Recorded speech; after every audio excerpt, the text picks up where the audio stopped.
Before Burger King, Wendy's, and Taco Bell, there was McDonald's. And before McDonald's, there was the one and only White Castle. Yeah, really. Way back in 1921, White Castle became the world's first fast food chain, and America just hasn't been the same since. So, today we're going to take a look at the weird history of White Castle. But before we get started, be sure to subscribe to the Weird History Food channel.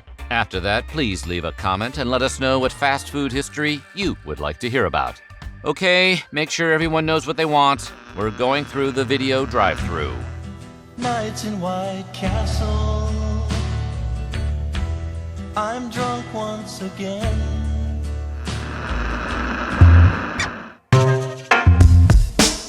In 1921, two men, Edgar Waldo Billy Ingram and Walter Anderson, opened a small burger shack in Wichita, Kansas. It was Ingram who came up with the name White Castle. He selected the word white because in the wake of the eye-opening expose made in Upton Sinclair's The Jungle, meat was having a bit of a PR problem, and Ingram felt white implied cleanliness. Castle was selected because it implied permanence and strength. And permanence and strength are what people really want out of a good burger. Ingram and Anderson decided to model the original building on one of the few structures that survived the Great Chicago Fire of 1871, the Chicago Water Tower. The result looked, conveniently enough, like a small white, castle. The whole place cost $700, which today would be equivalent to about $11,000. Now, Ingram had originally planned to go into the insurance business, but he changed his mind when Anderson convinced him that America was about to develop a lust for hamburgers. This might seem like a no-brainer today, but at the time, hamburgers weren't all that well known in the U.S. Those poor people, not even knowing what a hamburger was. The horror. Some people believe Walt Anderson actually invented the hamburger as we know it, when he got frustrated with a meatball he was cooking and flattened it with a spatula. While that may or may not be true, White Castle can certainly claim to have sparked America's long-lasting love affair with a burger o' ham. The original White Castle sold 5-cent hamburgers, or sliders, by the sack. And for context, 5 cents in 1921 is equal to about 70 cents today. Every slider was made to exacting specifications and was served quickly, and that's how fast food was born. White Castle is definitely not in Kansas anymore. Sadly, despite being the place where White Castle was founded, Kansas hasn't had its own White Castle in 85 years. The company, which is still owned by the Ingram family and doesn't license franchisees, picked up and moved its headquarters to Ohio's capital city of Columbus in 1933.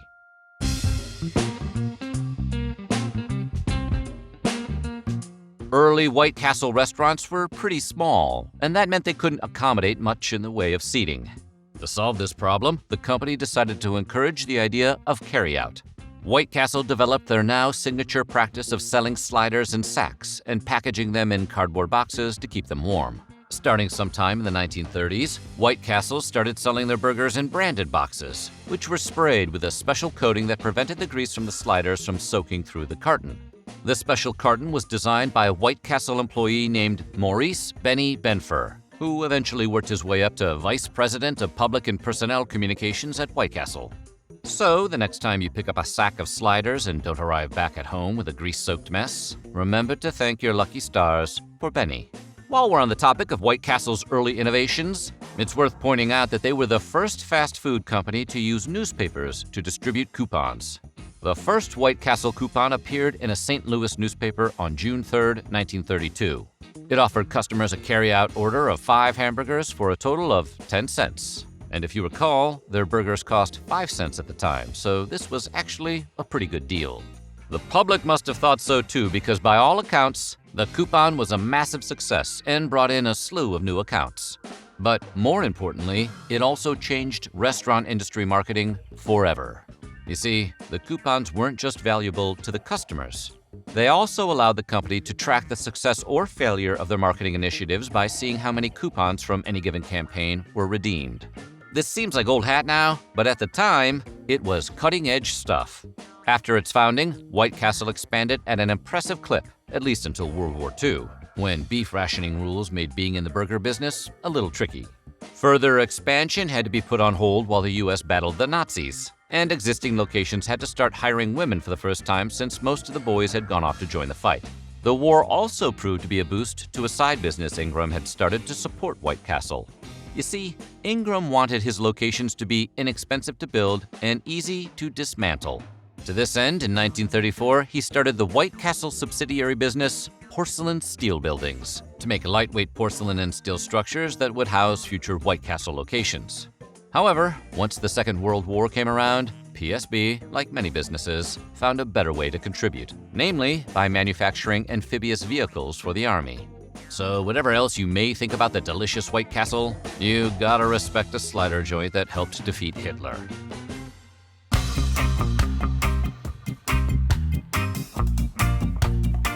Given how long White Castle has stuck around, the uninitiated may be wondering what makes their sliders so special. Well, originally, White Castle sliders were made by grilling small balls of ground beef and then topping them with diced bits of fresh onions. The balls were then smashed flat. Please hold your ball smashing jokes until the end. And then they were flipped over. Finally, the finished slider was placed on a bun with a pickle. But that was then, and this is now. These days, the sliders are cooked by placing 3 dozen frozen beef patties on a griddle covered in water and a pile of rehydrated onions. This is because the sliders are now onion steamed rather than fried. Why? Mostly because the steaming process allows the patties to cook faster. These patties, incidentally, aren't your ordinary beef patties. They have small holes punched into them, which means they don't need to be flipped. No flipping, in turn, means the bun can be placed on the burger while it's still cooking, allowing the onion steam to flavor the bun as well as the meat. It was a little innovation suggested in 1954 by an employee named Earl Howell, and it's what gives White Castle sliders their totally unique taste. Nice work, Earl. Sliders are not just small hamburgers. Technically speaking, sliders have to be steamed while resting in a pile of onions. And if you've ever ordered sliders at a restaurant other than White Castle, or you were a fan of the 1995 sci-fi television show Sliders that starred Jerry O'Connell, then you probably think the word is spelled S-L-I-D-E-R-S. But at White Castle, you would be wrong. In order to make the name trademarkable, the folks at White Castle decided to spell the word with a Y. Yep, it's S-L-Y-D-E-R-S.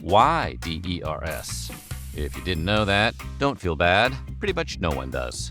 Heck, even the official White Castle website spells the word with an I.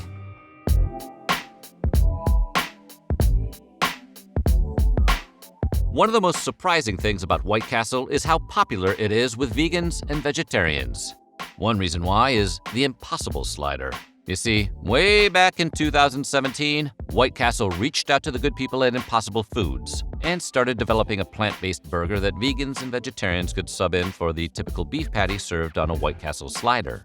Impossible Foods, the same outfit that had helped Burger King develop the Impossible Whopper just a year earlier, was definitely up to the challenge.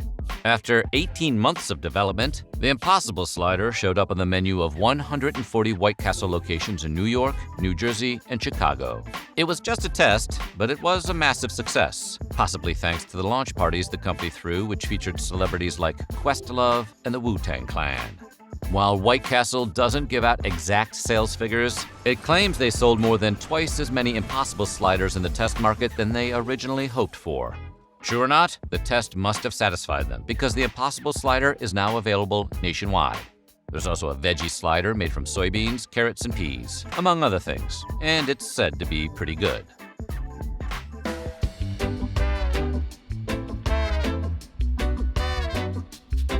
Over the years, most fast food chains have made efforts to expand their menu. For White Castle, this has meant, among other things, a whole lot of new kinds of sliders. For example, there's a fish slider, which replaces the burger with a fish fillet, the surf and turf slider, which includes a fish fillet along with the usual burger, and the chicken ring slider, which replaces the burger with a piece of chicken that's shaped like a ring. But what if it's breakfast time and you want to hit a White Castle? Well, don't worry, White Castle has you covered. For example, take their chicken bacon waffle slider, which includes a chicken breast, a waffle, and sometimes gravy. There's also an egg and cheese slider and a sausage, egg, and cheese waffle slider. White Castle is no stranger to pop culture. Or more accurately, many of the stars who make the music and movies we love are no strangers to White Castle. In the 1992 song White Castle Blues, New Jersey rockers The Smithereens sing the lyrics, "Saturday night and it's getting late. I'm getting hungry. I just can't wait. Not just any kind of burger will do. I'm being hit by those White Castle Blues." And the Beastie Boys were just plain obsessed with the place, referencing it in at least 5 separate songs, including Girls, Hold It Now, Hit It, The New Style, Slow and Low, and Slow Ride. Although you should not believe them when they rap that White Castle fries only come in one size. That's not true anymore. White Castle also discoed their way onto screens in 1977's Saturday Night Fever, which features a memorable scene where John Travolta's Tony Manero scarfs down some White Castle burgers with friends at a now no longer operational restaurant in Bayside, Brooklyn. Hey, don't you never chew, Tony. Don't you never chew. Hey, look, when my mother dies, I'll give you the job, all right? But of course, the most famous pop culture reference to White Castle has to be 2004's Harold and Kumar Go to White Castle. The movie, which stars John Cho, Kal Penn, and Neil Patrick Harris, follows 2 stoner buddies on a mission to find a White Castle. Let's do it. All right, awesome. Then listen. No matter what, we are not ending this night without White Castle in our stomachs, agreed? Agreed. Interestingly, Harold and Kumar almost didn't go to White Castle. Originally, the movie's creators wanted the pair to go to Krispy Kreme for donuts, but the Krispy Kreme people weren't into the idea. The producers next concocted a fictional hot dog stand for the pair to search for, but at the last minute, they reached out to White Castle, who loved the story. White Castle's then director of marketing said, "There was something authentic in the way the script described how people feel about our distinctive taste and the lengths they'll go to." We're not going to say that Krispy Kreme made the worst marketing decision since M&M's refused to let Steven Spielberg use their product as E.T.'s favorite candy, but it was definitely not a good call.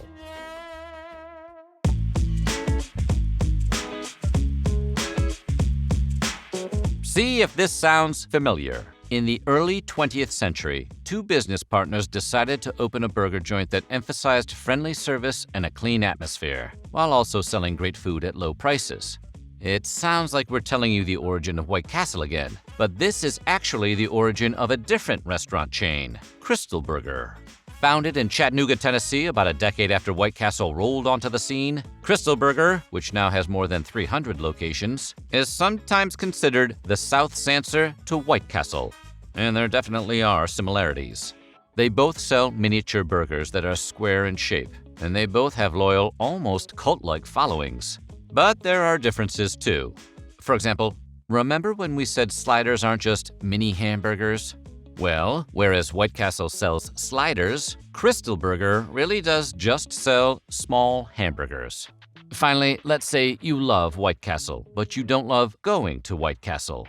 Well, no problem, because White Castle also makes frozen burgers that you can buy at most supermarkets.